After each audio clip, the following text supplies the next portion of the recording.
राष्ट्रपति ट्रंप ने एक बात कही, चीन, भारत, रूस, अमेरिका, मैं ये चाहता हूं कि ये देश एक साथ आए। एक समय ऐसा था कि दुनिया की महाशक्तियों में रशिया, चाइना, अमेरिका का नाम आता था और ये तीनों कंट्रीज हमेशा अपने आप को सबसे मजबूत रखने की बात कहते थे, कभी भी भारत का जिक्र वहां नहीं होता था। लेकिन अब इन तीनों देशों के साथ भारत भी खड़ा हुआ है, यानी अमेरिका खुद भारत को एक महाशक्ति के तौर पर काउंट करने लगा है। प्रेम जी देखिए, पिछले बीते 24 घंटे में कुछ घटनाएं घटी हैं जो अमेरिका, रूस और चाइना के इर्द गिर्द है, उस पर ध्यान देना बहुत ज़रूरी है।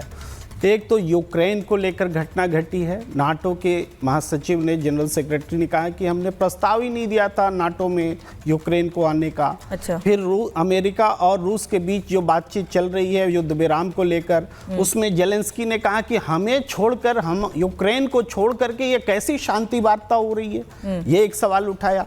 इसके बाद रूस ने शी जिनपिंग और डोनाल्ड ट्रंप दोनों को 9 मई के दिन वहाँ उनका एक सेरेमनी होता है, उसमें न्योता दिया। एक और बड़ी गंभीर घटना है, बड़ी घटना है। और इसी के साथ साथ आप देखेंगे आज के ही दिन चेरनोबिल में न्यूक्लियर प्लांट जो है उस पर ड्रोन से अटैक भी हुआ है रूस का, ये भी बड़ी घटना है। यानी जियोपॉलिटिकल सिचुएशन जो है बहुत रैपिडली चेंज हो रही है और ये हो क्या रहा है इसके मतलब को समझने की ज़रूरत है कि रूस को अब एक तरह से छोड़ दिया जाएगा कि यूक्रेन का सौदा कर लिया जाएगा कि जो चाहे रूस यूक्रेन के साथ करे, अमेरिका चाहे गाजा को हड़प ले और चाइना को भी ये आज़ादी दी जाएगी। ये जो ट्रायंगल बन रहा है, ये ट्रायंगल सेकेंड वर्ल्ड वार के समय जर्मनी, इटली, जापान का जैसा ट्रायंगल था वो बन रहा है। और इस ट्रायंगल की शक्ति देखिए, इस क्योंकि अमेरिका का लगभग, अमेरिका और चाइना का 40 ट्रिलियन डॉलर की इकोनॉमी, अगर यूरोपीय यूनियन जोड़ लीजिए तो 60% हो जाता है, तो बाकी 40% में जो कोई कंट्री ऐसी नहीं उसमें सबसे नहीं, मैंने आपसे सवाल क्या पूछा था प्रेम जी, आप शायद मेरा सवाल सुन या समझ नहीं पाए हैं। समय कम है, चाहती हूँ लिमिटेड टाइम में सारे आंसर हो जाए। मैंने पूछा कि एक महाशक्ति के तौर पर अमेरिका भारत को गिनने लगा है, मेरा सवाल ये था। वही चीन, तो मैं कह रहा हूं, जब 40% अमेरिका के साथ है जीडीपी दुनिया का, अमेरिका, यूरोपीय यूनियन और चाइना को छोड़कर, और उस 40% में सबसे सशक्त भारत है जिसकी इकोनॉमी 4 ट्रिलियन भी नहीं है, तो महाशक्ति कहां होने का सवाल होता है। वो तीनों दुनिया को बांटने में लगे हैं, भारत को महाशक्ति के रूप में कहां ऑर्गेनाइज कर रहे हैं। नहीं तो फिर कर्नल सिंह ये बात क्यों कह रहे हैं, ट्रंप, राष्ट्रपति ट्रंप ये बात क्यों कह रहे हैं कि मैं चाहता हूं चारों देश एक साथ आए? नहीं, इस बात का क्या मतलब होता है फिर? जल्दी बोलिए, जल्दी कंप्लीट करिए। ब्रिक्स को मृत घोषित कर दिया गया। ब्रिक्स का मेंबर भारतीय प्रधानमंत्री बगल में खड़े, उनके सामने कह रहे हैं कि ब्रिक्स मर गया। अरे हमारा भी तो कोई वजूद है, हम ब्रिक्स के मेंबर हैं और हमें आपकी बात पर कर्नल सिंह जवाब देंगे, लेकिन साथ ही साथ कर्नल सिंह मैं मुझे पता है आप कुछ और भी बोलना चाह रहे हैं, लेकिन एक सवाल बांग्लादेश को लेकर भी करूंगी कि जिस तरीके से बांग्लादेश का मुद्दा वहां उठा, बांग्लादेश पर बात हुई, राष्ट्रपति ट्रंप ने साफ कहा कि यह भारत का मुद्दा है, इसे भारत देखेगा। ये तो मोदी की क्षमता पर भी उन्होंने भरोसा किया ना कि प्रधानमंत्री मोदी की एक क्षमता है कि बांग्लादेश से निपट सकते हैं, देख सकते हैं वहां क्या करना है। अगर आप अलाउ करें मैं एक के बाद एक आंसर करना चाहूंगा। सबसे पहले किसी ने बड़े अच्छी तरीके से बोला, जो मैं रीवेरीफाई कर देता हूं कि यस, आप देख सकते हैं कि 25% जो टैरिफ है वो ट्रंप ने और यूएस ने लगाया। लेकिन आप अगर सेलेक्टिवली देश को बताएंगे तो ये गलत हो जाएगा, क्योंकि उसके आगे आपने ये नहीं बोला कि ये टैरिफ सिर्फ स्टील पर लगाया गया है। आप एक एक्सट्रीम को लेकर चल रहे हैं। आपको मैं उसके साथ साथ दूसरा भी बता दे रहा हूं, जो हमारा इंडस्ट्रियल गुड्स है उसके ऊपर 2.0% इज दी टैरिफ। इसको नहीं बता रहा कोई, और एग्रीकल्चर गुड्स के ऊपर है ही नहीं, ये कोई नहीं बता रहा। देखिए, बात करें सही हो, पूरी हो, वो ज़्यादा बड़ी बात है। जहाँ तक आपने बात करी है कि बांग्लादेश की, देखिए बांग्लादेश एक दुनिया का वो एग्जाम्पल है जहाँ भारत ने उसे आज़ाद किया।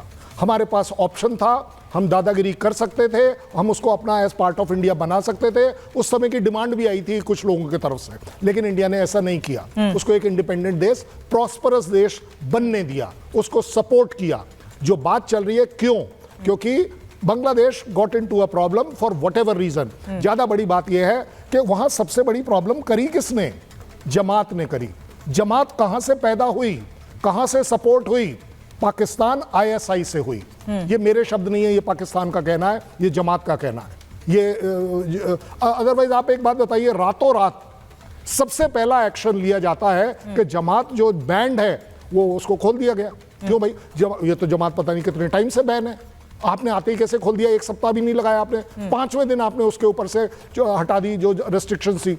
इसका मतलब है कि ट्रंप ये जरूर जानते हैं कि अगर इस एरिया में सिचुएशन को कंट्रोल में रखना है तो भारत को साथ लेकर चलना पड़ेगा, भारत को एक जिम्मेवारी देनी पड़ेगी। अगर भारत एस्पायर कर रहा है कि हम भी एक महापावर बने, तो अपने आप में जब तक इस तरह के छोटे चीजों से नहीं उभरेगा तो बड़ी काम कैसे करेगा। मैं नहीं कहता कि आज इससे बड़ा और क्या पावर है। छोटा सा जवाब दीजिएगा, फिर दीपक वोरा जी इस वक्त मेरे साथ जुड़ गए हैं। सर स्वागत है आपका, बहुत देर से जुड़े, अब तो शो वाइंड अप की ओर आ गया, मैं बस आ रही हूँ आपके पास। मुझे निखिल जी इतना बताइएगा, ट्रंप ने भी कई बहुत सी बातें कही हैं टैरिफ को लेकर, वो भारत के सामने ऐसे लग रहा था घुटने टेकते हुए दिख रहे हैं टैरिफ को लेकर कि भारत किसी तरीके से उन पर लगने वाला टैरिफ कम कर दे। कहीं नहीं लग रहा था, ऐसी फील नहीं आ रहा था, क्योंकि ट्रंप ये चाहते हैं कि भारत भी इस पर कदम उठाए और उनकी मुश्किलें कम हो। हाँ जल्दी से अनामिका जी, ऐसा बिल्कुल भी नहीं है। अमेरिका का राष्ट्रपति भारत के आगे घुटने नहीं टेक रहा है, मैं चाहता भी नहीं हूं कि वो घुटने टेके। मुझे सिर्फ भारत को मजबूत करना है, अमेरिका को कमजोर करने में कोई इंटरेस्ट नहीं है। और शाजिया जी को $1 बिलियन के स्टील एक्सपोर्ट्स मजाक लगते होंगे, 8,500 9,000 करोड़ के स्टील एक्सपोर्ट्स। इतना पूरी बात करिए ना, फिर अमेरिका को हर साल एक्सपोर्ट आप पूरी बात करिए। सर पूरी बात मैंने 25% कहां लगा? फिर तो एम्बेसडर वोरा कुछ कह रहे हैं। सर बहुत सारी बातें हो गई हैं, अभी बहुत सी तस्वीरें मैंने दिखा दी हैं। मैं सुन रहा था आपको, लेकिन मैं पार्टिसिपेट नहीं कर पाया, मैं ट्रेन में बैठा हुआ हूँ फ्रॉम चंडीगढ़ टू दिल्ली। आपसे इतना कहना चाहते, एक तो आपके शानदार चैनल पर जब भी होता हूँ बहुत कुछ सीखता हूँ। अभी आप बात कर रहे हैं प्राइम मिनिस्टर नरेंद्र मोदी की विजिट जो हुई है to the United States. Ma'am, Chanakya कूटनीति में बड़े स्पष्ट रूप से कहा है, हम तो चाणक्य की संतान है, कि स्वार्थ के बिना कोई दोस्ती नहीं होती। ट्रंप ये देख रहा है कि उसको हमसे क्या मिलेगा, हम देख रहे हैं हमको ट्रंप से क्या मिलेगा। हमको मिलेगा हाई टेक्नोलॉजी, हमको मिलेंगी आर्टिफिशियल इंटेलिजेंस, हमको डिफेंस इक्विपमेंट एटसेट्रा एटसेट्रा, हमको एनर्जी के बारे में बहुत सी हमारी रिक्वायरमेंट है। ट्रंप कहता है हम दुनिया के सबसे बड़े एनर्जी प्रोड्यूसर्स और सप्लायर्स हैं। ट्रंप चाहता है भारत का मार्केट सबसे बड़ा 140 करोड़ का जो उभर रहा है। अब हमने इन दोनों के बीच में पर्सनल केमिस्ट्री इनकी बहुत तगड़ी है। बस अब ये एक दूसरे को हमने कन्विंस करना है। भारत ऐसा कुछ नहीं करेगा जिससे अमेरिका को चोट लगे, और अमेरिका से अनुरोध है आप ऐसा कुछ मत करिए जिससे भारत को चोट लगे। That's the bottom line. ठीक है, शाजिया आलमी। जी मुझे लगता है कि बजाय ये कि हम अपने राजनीतिक मफाद के लिए भारत का स्तर कम करने की कोशिश करें, मोदी जी की बात कर या उनके किसी तरह से अपमान से हमें लगा कि हमारा फायदा हो रहा है, तो हम दो बार सोचें कि हम क्या कह रहे हैं। क्योंकि भारत, मोदी और भारतीय इंटरेस्ट और भारतीय लोग सब एक ही है, इसमें आप इसको किसी को अलग नहीं कर सकते। ठीक है। तो मुझे लगता है ये विपक्ष को भी समझना चाहिए कि जो भारत और मोदी और भारतीयों के लिए अच्छा है, यही तो दिक्कत है। विपक्ष को वो तस्वीर नहीं दिखती है, विपक्ष को वो तस्वीर नहीं दिखती है जब एक राष्ट्रीय अध्यक्ष के तौर पर प्रधानमंत्री मोदी का स्वागत होता है, भारत का सम्मान होता है, लेकिन दूसरे मुद्दों पर फोकस जरूर जाता है जो दो राष्ट्रीय अध्यक्ष के बीच की बातचीत नहीं हो सकती, लेकिन उसको जरूर सोशल मीडिया पर उठाया जाता है। बहुत बहुत